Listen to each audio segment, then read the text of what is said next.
अध्याय 4 वैराग्य का जागरण और राजपाट का त्याग।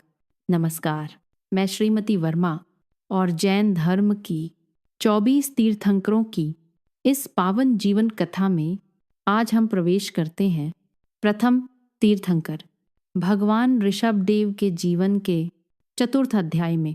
पिछले अध्याय में हमने देखा कैसे ऋषभदेव मानव सभ्यता के निर्माता बने और कैसे राजा होकर भी उनका मन सदा गहराई में डूबा रहा। आज के इस अध्याय में हम उस क्षण की कथा सुनेंगे जब एक सम्राट का हृदय संसार से ऊपर उठने लगा।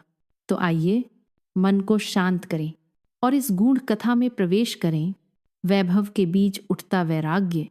ऋषभदेव सम्राट थे, उनके पास असीम वैभव था, प्रजा का प्रेम था और शक्ति भी, परंतु उनकी दृष्टि केवल बाहरी जगत पर नहीं थी। वे जीवन को गहराई से देखते थे। वे देखते थे यौवन ढल जाता है, संपत्ति छूट जाती है और अंत में शरीर भी साथ नहीं जाता। राजमहल में हंसी थी, संगीत था, उत्सव था, फिर भी उनके भीतर एक मौन प्रश्न बार बार उठता, क्या यही सत्य है?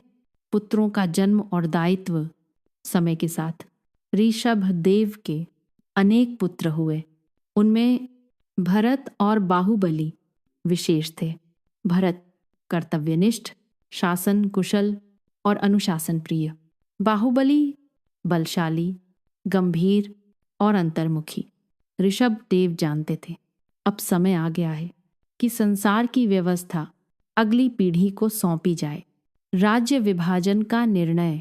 एक दिन राज्यसभा में ऋषभदेव ने सबको एकत्र किया। उनका स्वर शांत था पर निर्णय अटल। उन्होंने कहा, राज्य अब मेरे लिए नहीं, तुम सबके लिए है। उन्होंने राज्य का विभाजन किया। भरत को प्रधान साम्राज्य दिया और अन्य पुत्रों को अपने अपने क्षेत्र। प्रजा स्तब्ध थी। किसी ने सोचा भी न था कि ऐसा सम्राट स्वेच्छा से सब कुछ छोड़ देगा।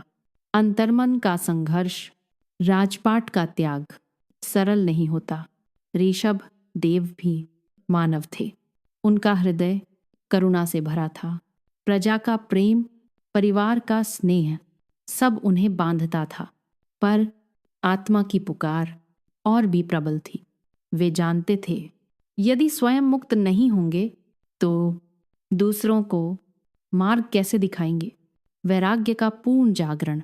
एक शांत क्षण में ऋषभदेव ने अंतिम निर्णय लिया। उन्होंने राजसी वस्त्र उतारे, आभूषण त्यागे और संसारिक पहचान पीछे छोड़ दी।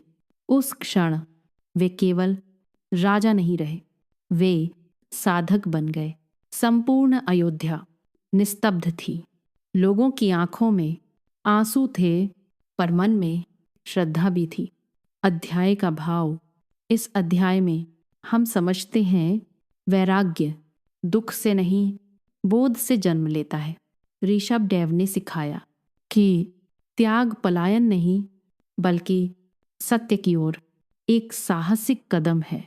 और यहीं प्रथम तीर्थंकर भगवान ऋषभदेव के जीवन का चतुर्थ अध्याय समाप्त होता है। अगले अध्याय में हम जानेंगे दीक्षा, कठोर तपस्या और वह अद्भुत काल जो उन्हें केवल ज्ञान की ओर ले जाता है। उस पावन कथा के साथ फिर मिलेंगे। नमस्कार। अपनी भावना कमेंट में ज़रूर साझा करें। आपका एक लाइक हमारे लिए हौसला है और शेयर करना ना भूलें। हमारे साथ इस सफ़र में बने रहें। चैनल को सब्सक्राइब ज़रूर करें। दिल से धन्यवाद।